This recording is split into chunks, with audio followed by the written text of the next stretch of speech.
Advokatlar abdan жақсы көреді деп ойлады. Ана бір кішісі демесе бұларға ешқандай неме жоқ. Мысалы, Верховный суд, областной судқа адвокат қатысатын болса, барғанда адвокат жоқ деді кедіре қалды. Бұл жақты орыл барса адвокат жоқ. Адвокатсыз сот болмайды. Әмнеше адвокаттар неме жоқ. Жолдырайымды адвокаттар бойынша алат бұл чоң мәселе болуды білемін.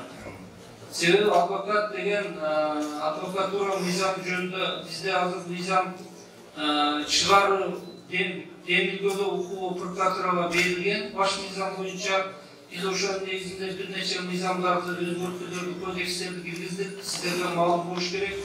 Адвокатура жөнүндө да бизде ойлор бар. Ойлор бар, иштеп атабыз. Бир жыйынтык чыгарып, ушул жоопкерчилигин кароо бар милдеттүү түрдө. Жарандын мындай окуя бизге күнүгө кайрылат. Сотко катыш боюнча эмгек акысын ордер акча алгандан кийин адвокаттын артынан клиенттер өздөрү чуркап айтпайт. Андан кийин катышууда сапаты чындыгында кээ бир мүнөттө турган иштерди сот менен прокуратурада адвокаттар 1 жылга жылдырышы мүмкүн да.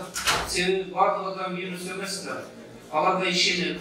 Ошондон эми адвокатуранын ар биринин өзүнүн адамдык сапатында себеби жеке адвокаттар көп, мамлекеттик көп. Бул боюнча негизи адвокатура жөнүндө да карай турган маселе жаралып калды. Буну мен өлкө жетекчилигине да жеткирем, президентке дагы адвокатура коллегиясынын төрагалары бар, ал менен акылдашабыз. Кандайдыр бир жыйынтык чыгарууга аракеттенебиз.